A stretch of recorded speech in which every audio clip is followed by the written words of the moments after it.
Welcome to our channel Tech Thrust. आज का video होगा हमारा किससे हम देखेंगे। अब वीडियो नया चैप्टर चालू करने वाले हैं, नया सब्जेक्ट चालू करने वाले हैं। उसमें कौन सा हो जाएगा? पॉलिटी हो जाएगा। पॉलिटी देखेंगे किससे? पॉलिटी देखेंगे भारतीय संविधान एवं राज्य व्यवस्था। पॉलिटी इंडिया के हर नागरिक को पढ़ना बहुत ज़रूरी है। अपने अधिकार को बारे में जानना ज़रूरी है और किस तरह से ये अनुशासन में लोगों को रखता है, यही संविधान बताता है। भारतीय संविधान क्या है भारतीय संविधान क्या है देखेंगे हम। सब फर्स्ट ऑफ ऑल देखेंगे हम क्या बोला गया है कि संविधान का अर्थ है। संविधान का अर्थ एवं शासन के अंग बता देना चाहते हैं कि ये प्लेटफॉर्म बुक से है, जो NCERT और SCERT को कवर किया गया है। और जो आने वाले एग्ज़ाम में या किसी भी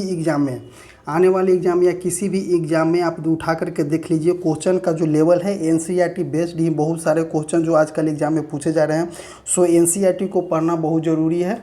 और इसमें जो है ये जो बुक है, इसमें आपको क्लास 6 से क्लास 12 तक का NCERT का पूरा पोर्शन को कवर किया जाएगा, पॉलिटी से, राज्य व्यवस्था से।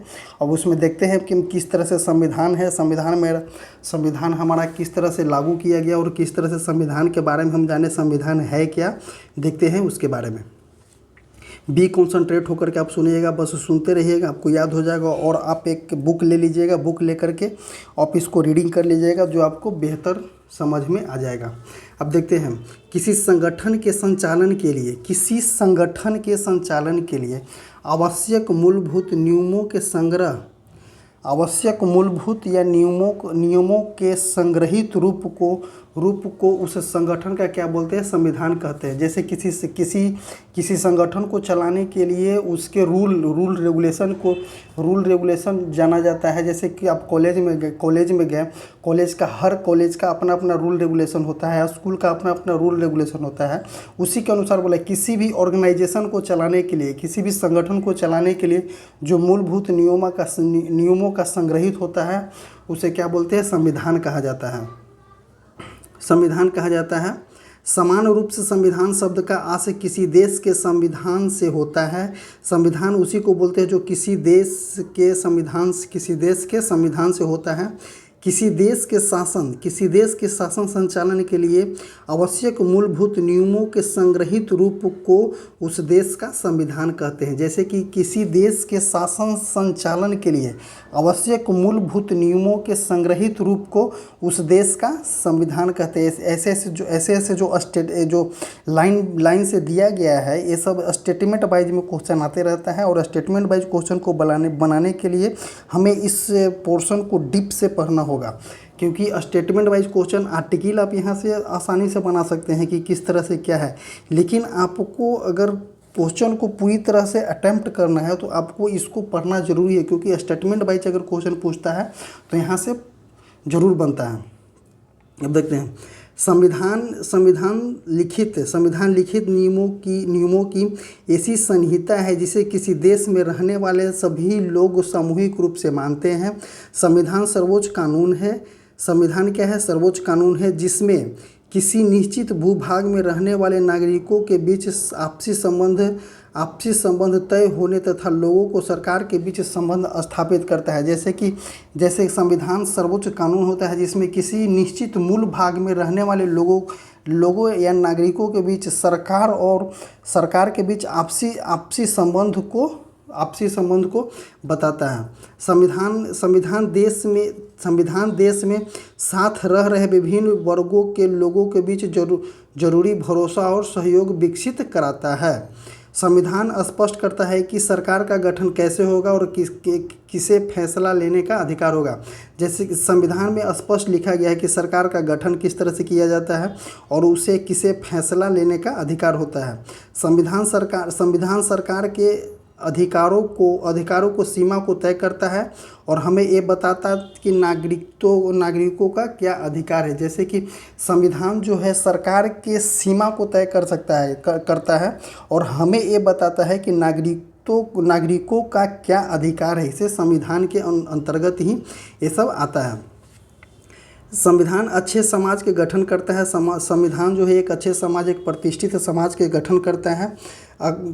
करने के लिए आकांक्षाओं के व्यक्त करता है, और उसमें बताया जाता है कि किस तरह से संविधान के, जैसे कि हम आपको पहले ही बता चुके हैं कि संविधान जो है नागरिकों के अधिकार को जानना होता है। संविधान जो है इंडिया के हर एक नागरिक को पढ़ना जरूरी है, हर एक बच्चा को पढ़ना जरूरी है, चाहे वो कंपटीशन का बच्चा हो, चाहे वो नॉर्मल बच्चा हो या वो नॉर्मल आदमी, हर आदमी को संविधान पढ़ना बहुत ही ज़रूरी है।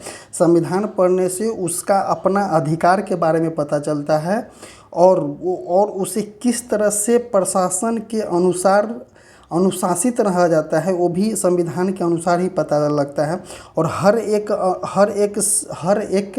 पहलू जो कि गलत करने से बचाता है, और इसमें संविधान अगर जो पढ़े रहेगा वो गलत करने से बच सकता है। अब देखते हैं किसी देशों में संविधान, जिस देशों में संविधान है वे सभी लोकतांत्रिक देश है। जहाँ जहाँ संविधान है वे सभी लोकतांत्रिक देश है।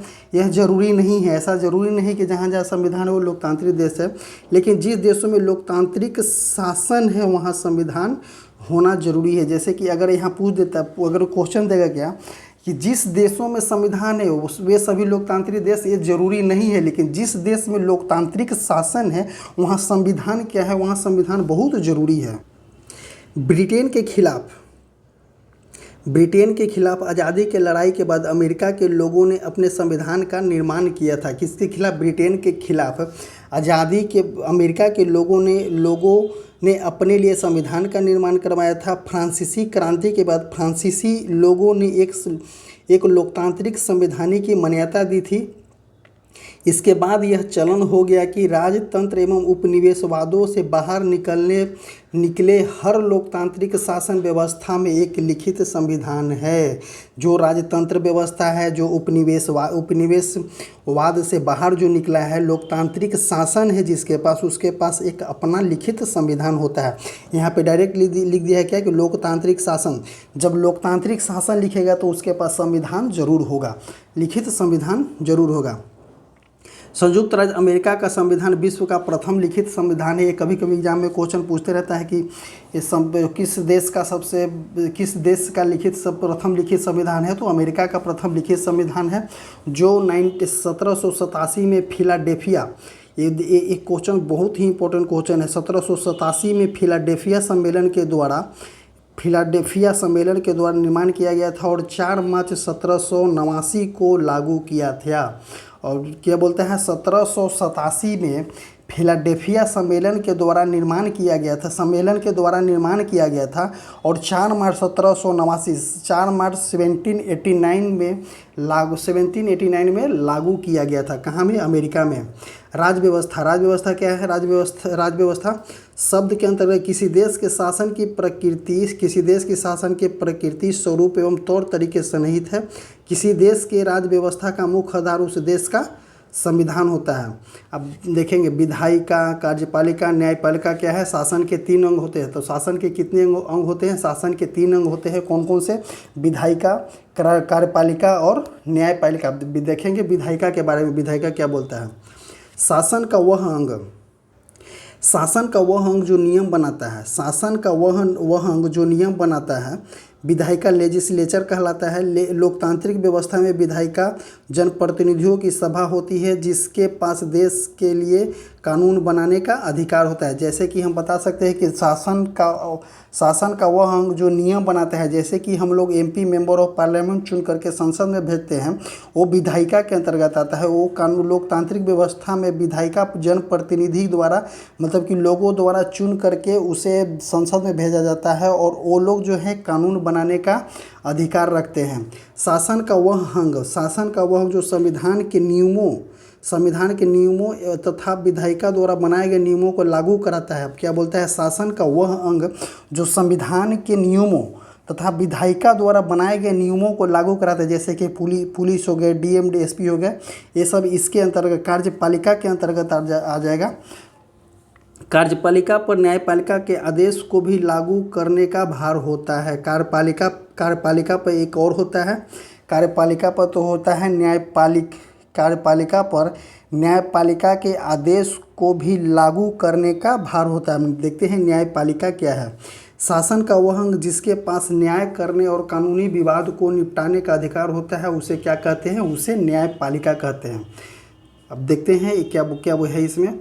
शासन के अंग कौन कौन से हो जाएगा? शासन के तीन अंग हो जाएगा। बी कॉन्सेंट्रेट होकर के सुनिएगा कि यहाँ से एग्जाम में क्वेश्चन बहुत बार देखने को मिला है।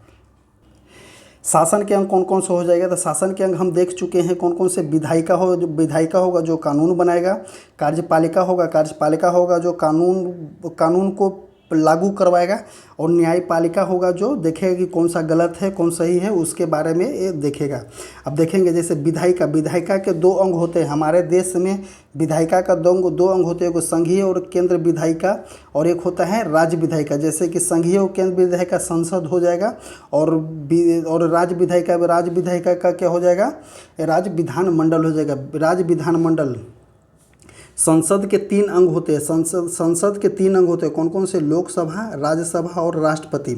इसके बारे में हम पूरा डीप से अंदर में पढ़ेंगे। इसके बारे में पूरा डीप से हम अंदर में देखेंगे, लेकिन पहले हम देख लेते हैं कि विधायिका के कितने अंग होते हैं। विधायिका के दो अंग हो जाएंगे। एक हो जाएंगे संघीय, मतलब कि संघीय हो जाएगा केंद्र सरकार, और दूसरा हो जाएगा कौन सा? राज्य विधायिका, राज्य विधानमंडल। अब संसद के तीन अंग होते हैं, जो केंद्रीय संसद के तीन अंग होते हैं। केंद्रीय संसद के तीन अंग कौन कौन से होते हैं? लोकसभा, राज्यसभा और राष्ट्रपति। और विधानमंडल के भी तीन अंग होते हैं कौन कौन से? विधानसभा, विधान परिषद और राज्यपाल। विधान परिषद जो है अभी तक कितने राज्यों में है? 6 राज्यों में विधानसभा। ये सब को हम पूरा डिटेल्स में अंदर में पढ़ेंगे, जैसे जिस तरह से आते रहेगा। हर एक चीज़ का आर्टिकल देखेंगे, किसका क्या अधिकार है, A to Z हम देखते जाएंगे। अब देखते हैं नेक्स्ट क्या बोला है। संसद बोला है। संसद इंडिया में संसद कितने हैं? 2 हैं। संसद का अंग हो जाएगा कौन कौन से? संसद का अंग है वो संसद कितने हैं? तो 2 हैं। कौन कौन से सदन? लोकसभा और राज्यसभा। लोकसभा को क्या बोलते हैं? प्रथम सदन। लोकसभा को प्रथम सदन या निम्न सदन बोला जाता है। राज्यसभा को बोला जाता है द्वितीय सदन या उच्च सदन। राज्यसभा को बोला जाता है। देखते हैं लोकसभा के संसद के कार्यकाल कितना होता है? 5 वर्ष होता है। संसद के सदस्य का कार्यकाल कितना होता है? तो 5 साल होता है। सदस्य के लिए न्यूनतम आयु कितना होता है? तो 25 वर्ष होता है। किसके लिए? लोकसभा के लिए। उसी तरह से हम राज्यसभा देखेंगे। राज्यसभा के संसद का कार्यकाल नहीं होता है अस्थायी, या राज्यसभा के संसद जो होता है अस्थायी सदन होता है। सदस्य के कार्यकाल 6 वर्ष होती है। सदस्य की न्यूनतम आयु कितना होता है? 30 वर्ष होता है। तो राज्यसभा के सदस्य की न्यूनतम आयु कितना होता है? 30 वर्ष होता है। और लोकसभा के सदस्य की आयु कितना वो न्यूनतम होता है? तो 25 वर्ष होता है। अब उसी तरह से देखेंगे हम कौन सा राज्य विधानमंडल में देखेंगे। तो राज्य विधानमंडल में भी 2 होता है। कौन कौन से? विधानसभा और विधान परिषद। विधानसभा को बोला जाता है प्रथम सदन, विधानसभा को प्रथम सदन या निम्न सदन। ये सभी के बारे में हम अंदर में चर्चा करेंगे। ये सब आर्टिकल कौन से आर्टिकल के अंतर्गत आता है, ये सब का क्या अधिकार है, एक छोटा सा ब्रीफ छोटा सा हिस्ट्री के रूप में हम आगे में देख लेते हैं कि क्या इसमें दिया गया है। अब देखते हैं निम्न सदन में। अब देखेंगे कौन सा? राज्य विधानमंडल में कौन कौन सा हो जाएगा? विधानसभा हो जाएगा और विधान परिषद हो जाएगा। संसद का कार्यकाल प्रथम सदन विधानसभा को बोला जाता है और क्यों क्या बोला जाता है? निम्न सदन बोला जाता है। तो संसद का कार्यकाल कितना होता है? 5 वर्ष होता है। सेम लोकसभा वाला ही होता है। संसद का कार्यकाल, सदस्य का कार्यकाल कितना है? 5 साल होता है। सदस्य के न्यूनतम आयु 25 होता है। उपस्थिति सभी राज्य एवं 3 संघ राज्य क्षेत्र में होता है। 3 संघ राज्य क्षेत्र जहाँ विधानसभा है, कहाँ में है? दिल्ली में है विधानसभा, पौंडुचेरी में है और जम्मू कश्मीर में विधानसभा है। अब देखते हैं कहाँ विधान परिषद देखेंगे। विधान परिषद सदस्य का कार्यकाल, इसका भी सदस्य का राज्यसभा की तरह विधान परिषद का भी कार्यकाल, सदन का कार्यकाल क्या होता है? अस्थायी होता है।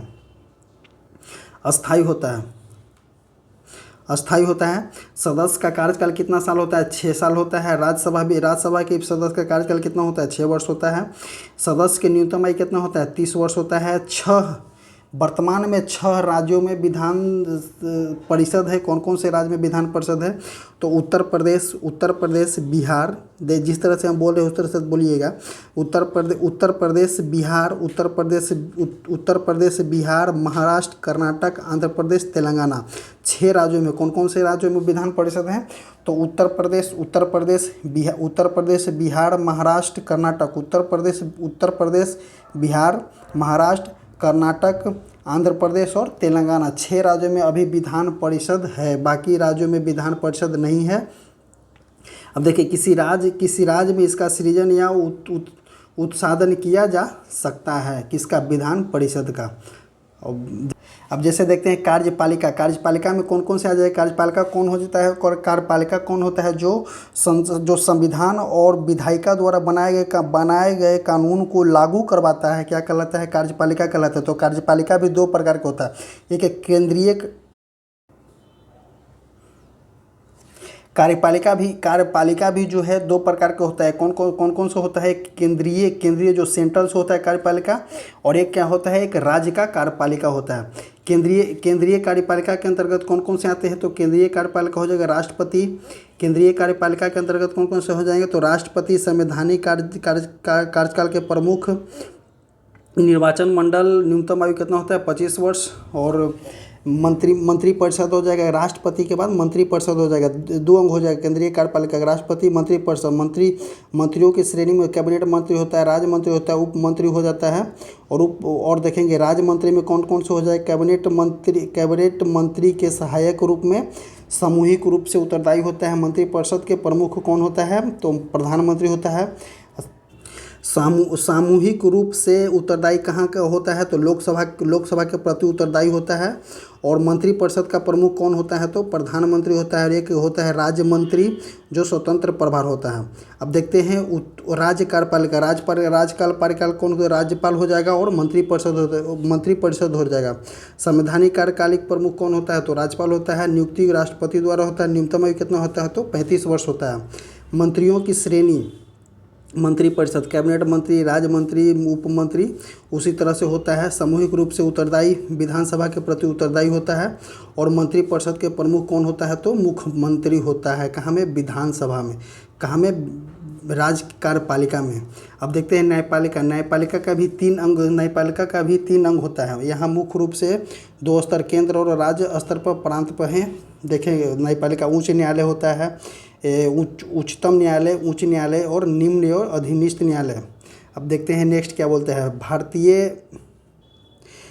भारतीय राज्यों में संघ यूनियन ऑफ स्टेट, यहाँ शासन के मुख्य रूप से 2 स्तर दिए हैं। कौन कौन से? केंद्र और राज्य। भारत में संसदीय शासन प्रणाली अपनाया गया। भारत में कैसा अपनी प्रणाली अपनाया है? तो संसदीय शासन प्रणाली अपना। भारत में केंद्रीय विधायिका को क्या बोला जाता है? संसद बोला जाता है। प्रांतीय विधायिका को क्या बोला जाता है? विधानमंडल, राज्य विधानमंडल कहा जाता है। केंद्रीय कार्यपालिका के संवैधानिक प्रमुख राष्ट्रपति होते हैं, जबकि प्रांतीय कार्यपालिका के संवैधानिक प्रमुख कौन होते हैं? तो राज्यपाल होते हैं। दोनों स्तर पर संविधान कार्यपालिका का प्रमुख के सहायता के लिए मंत्रिपरिषद का क्या होता है? प्रावधान होता है। अब देखते हैं नेक्स्ट क्या दिया है इसमें। भारत में एकीकृत न्यायिक व्यवस्था है। भारत में एकीकृत न्यायिक व्यवस्था है। भारत में न्यायपालिका की संरचना पिरामिड की तरह है। भारत में न्यायपालिका की संरचना किस तरह के है? पिरामिड की तरह। जैसे ऊपर में देखेंगे कौन सा? ऊपर में देखेंगे सर्वोच्च न्यायालय, उसके बाद देखेंगे उच्च न्यायालय, उसके बाद कौन सा है? अधीनस्थ न्यायालय, मतलब निम्न न्यायालय। भारत में न्यायिक व्यवस्था में सबसे ऊपर में सर्वोच्च न्यायालय है।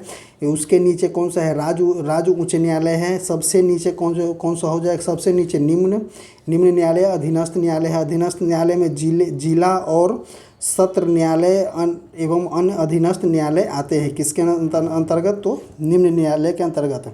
भारतीय शासन के विकेंद्रीकरण की अवधारणा पर स्थानीय स्वशासन के संस्थानों का उपबंध भी रखता है, जिसके तहत ग्रामीण क्षेत्र में स्थानीय स्वशासन प्रणाली को क्या बोला जाता है? ग्रामीण क्षेत्र में पंचायती राज व्यवस्था बोला जाता है। और शहरी क्षेत्र में स्थानीय शासन प्रणाली को क्या बोला जाता है? तो नगर निगम, नगर निकाय या नगर पालिका कहा जाता है।